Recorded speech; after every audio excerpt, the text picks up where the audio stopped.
and hope you guys are all having a wrap up to a very productive week. If of course you consider Friday to be your weekend, hopefully it is coming to a nice end for you guys. We are going to be on not too long, probably 15 to 20 minutes tonight. So if you have a question about the MCAT or the journey of being a pre-med, drop those questions here and we'll do our best to get you an answer. I should say a satisfactory answer, but who knows, right? There's lots and lots and lots of different answers for different folks with different journeys in medicine. So wherever it lands you. All right, let's check on the text here. Make sure it's easy to read. Hopefully it's easy to read for everybody. That is not easy to read. I don't think that's easy to read. Let's try this. Why don't we do that? Boom. MCAT, where to start on the pre-med journey. Hopefully that's visible. You guys can tell me if that looks okay. And let's make sure we leave quick instruction comment here. Drop your MCAT and pre-med questions here. Or visit MCAT Boss to get help on the MCAT. All right, and let me drop a quick guide comment here. Drop your MCAT and pre-med / med school application questions here. Or visit mcatboss.com for more help. Awesome. Okay.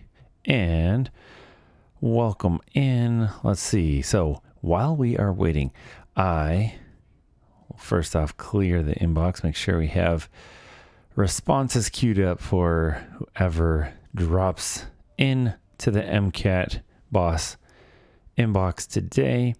Guys, welcome in. If you are already a pre-med, please feel free to drop a comment and let me know where you are in the journey. And I should start out, thank you guys for tapping like already. I appreciate it. We're not going to be on too long, so I should let people know we will be on only 15 to 20 minutes tonight. So get those questions right in. And I should also, by way of quick introduction, if you are new here, my name is Dr. Matt. I've been an MCAT tutor and a med school admissions coach for over a decade. I've helped tons and tons and tons of people capture that white coat and get on their way to becoming a doctor. So I love helping people out. Drop your questions here. Any kind of career med school oriented questions are welcome. Any kind of MCAT or med prep type of questions are welcome here. We of course are not doing any kind of medical questions. So I am an MD, but we are not answering questions. If you have a health thing that you need to ask about, please make sure and ask your own doctor. Don't ask the med school admissions coach in the middle of an MCAT discussion. Just throwing that out there. All right. And we'll disappear that little box there for a second. If you guys have not visited the MCAT Boss website, make sure and go and have a look. It is, I think it's pretty awesome. I'm very happy with the website right now, but yes, drop your questions here. I always try, welcome in guys. I try to record some kind of an MCAT related rant at the beginning while we're waiting for people to drop in with questions. So we'll get that queued up here. So the MCAT, let's do this. Why so hard? All right, here we go. I think that's a good one. Maybe you guys will agree or disagree, but I think this is a perfect sort of rant to start us off with for the night when we're talking about the MCAT.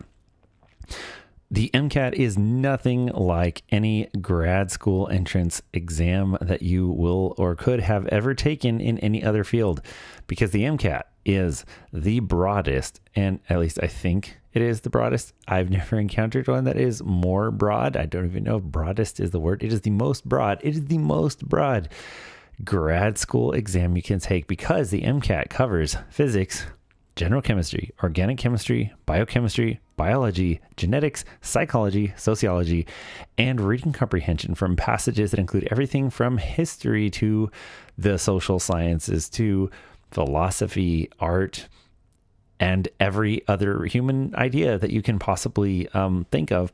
And you are not expected to know everything about those reading comprehension passages, but you are expected to know about 100 pages worth of content in bullet point format from those science topics. And it's a lot. It is really, truly broad. So if you are wanting to become a doctor and you know that you have to take the MCAT, the first thing you need to do is you need to take a practice MCAT just to shock yourself into amazement at how intense this full day exam is. And then once you're sufficiently scared, you need to actually do probably on the order of about 3,000 problems over 6 to 9 months or so to get used to the way that this MCAT exam is. And if you need more help, drop me a line, matt@mcatboss.com, and let's get you going on the world's most broad grad school exam and get you into med school. All right, talk soon. All right, guys. Okay, let me catch up with questions here. Next one says, dental admissions test. No, the DAT is not as broad or as deep as the MCAT. Vanessa says, could never pay me to retake the MCAT even if it would pay all my med school loans. Yes, Vanessa, agreed. It is pretty wild. Goat says, I heard they are dropping the MCAT as a requirement for admissions. I have not heard that. And I spend a good chunk of every single day helping people prepare for the MCAT and teaching the MCAT and talking to the people who run about 3 different MCAT companies. So I'm not aware of that. There are certainly people who have discussed that. I myself have discussed this with other doctors and advisors and stuff. And I don't actually think that that's a bad idea. I think dropping it is not a bad idea at all. But yeah, right now it is not dropped, and I don't think it's going to be just, my personal 2 cents worth. As weird as that might be for a person who's a founder of an MCAT tutoring company, I think it would be awesome if they dropped it. I don't think that the MCAT is particularly the best selection tool. And I personally, I'm not entirely convinced that having an exam that is that broad is useful. I do think that I do think that having the ability to learn a lot of different topics and getting used to contextual exams is useful. But no, I mean, let's face it, guys. I was a math major and a physics minor, and I scored 100th percentile on the physics and chemistry section of the MCAT. And I personally don't think that knowing a bunch of physics is like all that helpful to your performance in med school. And I don't think, unless you are going into radiology or something, I don't think it's like super, super useful. I don't. Next one says 3.0 GPA, severe upward trend, 510 MCAT, 5,000 clinical, 1,000 research, chances with low GPA. So Jake, I think I'm going to give you kind of my 2 cents worth, but before I do, I kind of have a promise to people that I will tell them what the actual MCAT GPA grid is from the AMC before I go and give you my 2 cents worth. So I try to always kind of keep us grounded in actual prior acceptance rates. And so pulling the AAMC MCAT GPA grid up, and it tells us that a 3.0 in the 510 bracket, a couple years published this 3.0 to 3.19 bracket combined with a 510 to 513 on average had a 34.2% acceptance rate. So if that sounds high, congratulations. If that sounds low, I would say I'm sorry if it sounds low. It also is not super it's not super useful out of context, right? So in context, about 42% of people who apply just in general get in. So this is a little bit low, but that is not crazy low. Now, I think also I would want to know what severe upward trend means.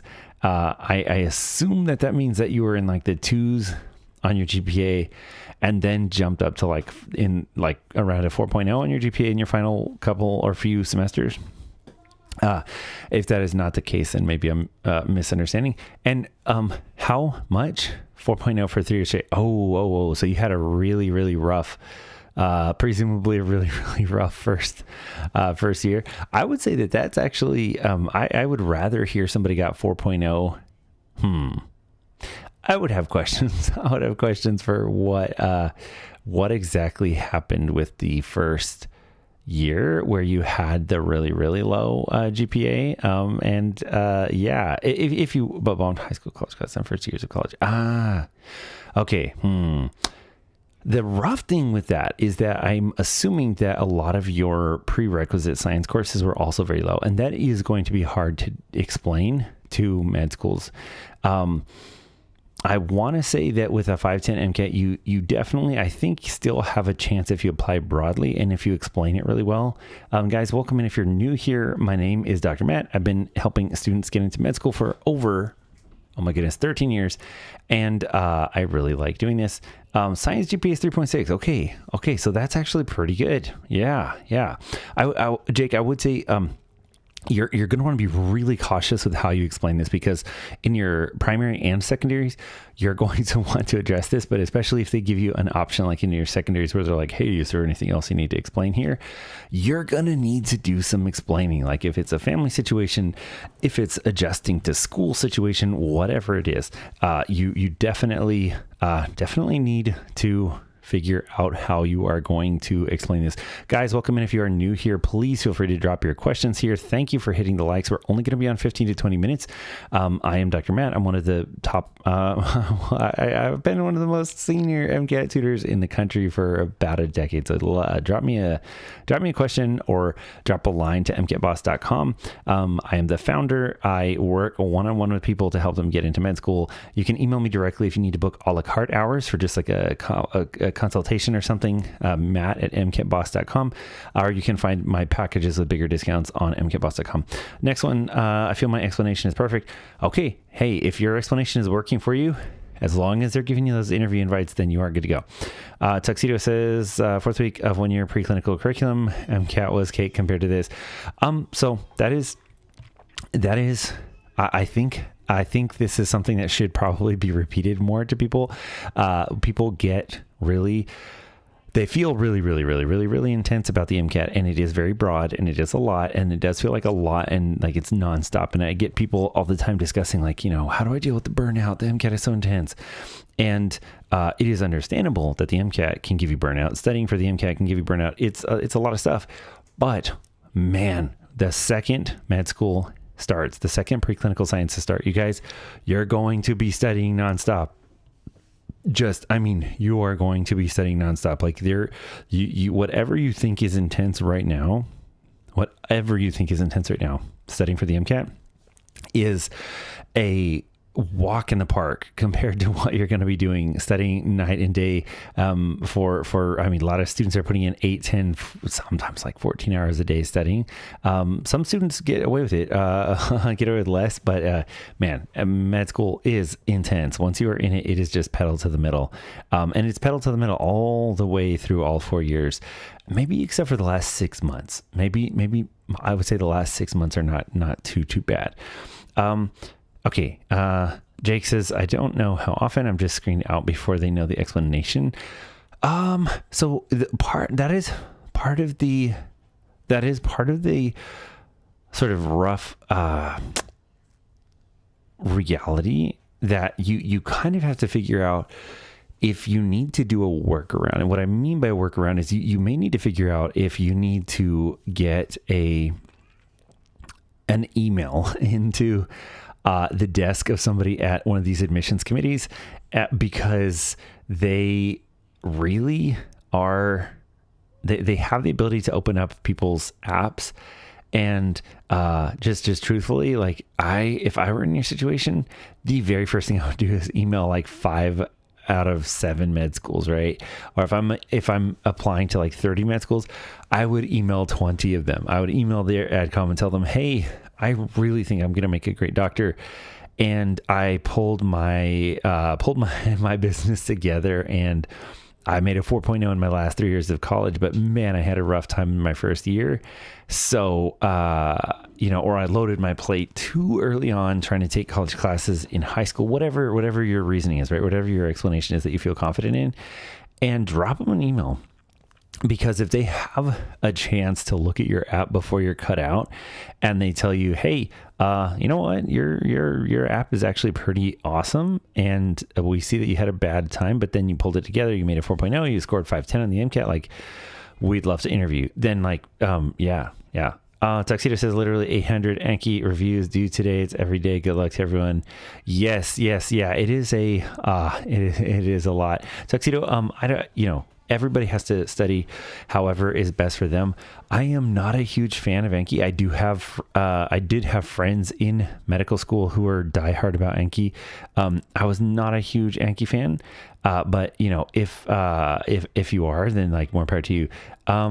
Eric says, did you end up going to med school? I don't know if that was, I don't know if that was intended for me or somebody else. Did I go to med school? Yes. I'm an MD. Thanks for your advice, bro. Appreciate it. Yeah, for sure. Yeah. Jake, if you need any other sort of, eyes or ears, to chat with about your situation, please do feel free to jump on a consult with me, Matt at MCATboss.com. Good luck to everyone MCATting. Exactly. Awesome.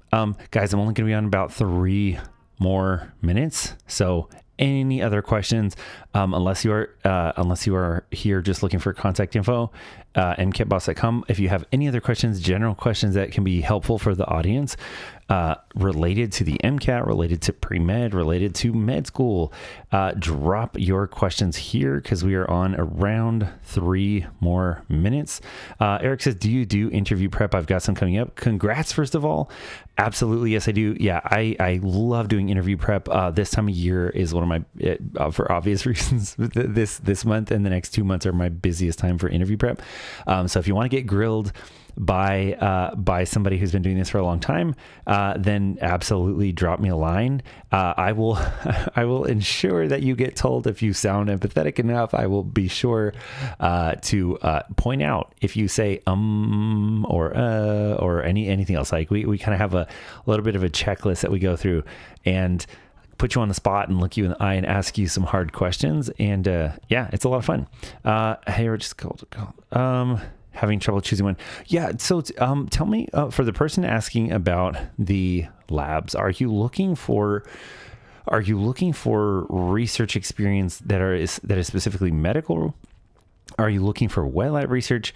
And are you calling labs that are commercial labs? Or are you calling labs that have an academic, any kind of an academic association, like they're associated with a school or a university? Let me know kind of a little bit more about what you are looking for and kind of what warm introduction approach you're using, because the cold calling can be a little bit rough, but even the most sort of strenuously warm introduction can help, right? Like if you're like, hey, I've been communicating with Dr. Bob, and this person is telling me that you guys do research in a topic on, say, neurodegeneration, and I'm really interested. That kind of associated reach out can be really, really helpful. All right, guys, we are officially shutting down in 1 minute. Any other questions, please feel free to drop them here. Again, if you're new here, my name is Dr. Matt, and I've been helping people get into med school for over 13 years. If you need help, you can reach out at MCATboss.com. Please always, if you are looking for MCAT help, mention that you found me on the live, because I give away free hours to you guys that I don't give away to other people. When you book either 15 or 30 hours, I always give you guys some free hours. Please make sure you mention that. Otherwise, I don't get to do that. So, let me know. Lara says, do you have any MCAT cars tip? Okay. Well, we're wrapping up in 30 seconds. So, if you need more specific help, please do let me know, but I'm going to kind of give you the 20-second answer. Yes, I have cars help. I love the car section. Even though I was a math major in college, I scored 100th percentile on the section. I think I'm the best tutor there is on cars. A couple things. One is your reading speed needs to be around 300 words per minute. Otherwise, you do not have enough time to answer questions. 2 is the answers are generally in the passage, but the wrong answers, there is a roster of ways that they write the wrong answers. Let me know if I can work with you, and I actually am happy to teach you kind of a lot of the tricks that the test writers use. It's a very, very, very hackable exam if you know those. And then 3, I would say be really careful on inferential questions, because anytime they ask you to infer beyond the passage, they don't mean for you to incorporate your own opinion. You should be looking for whose opinion that they are asking for. And it's a huge hack that is behind a lot of the wrong answers. Any other help I can give you guys, drop me a line, mcatboss.com. Make sure if you saw me in a live that you mention when you saw me in the live, so I can make sure, especially if you book within a day of a live, I try to always throw in a chunk of extra free hours if you guys are booking a package. All right. Random question. How are you successful in AMP? Okay, Cole, we are over time, so we're going to run. The main thing I would say is that you need to spend a lot of time studying. It is very helpful to think in landmarks, like what nerve, artery, vein, or muscle attachment is near another structure. So thinking of that as kind of a map. And then the very last thing is figure out what questions source your professors are using, if they are using a common or popular one, so that you know where to best study for the most concentrated help. I hope that was helpful, guys. Drop me a line, mcatboss.com, Matt at mcatboss.com if you need to book a la carte, or mcatboss.com if you need packages. And make sure you follow me and like and share and all that good stuff. And I will see you guys next time. Have a great night. And goodbye.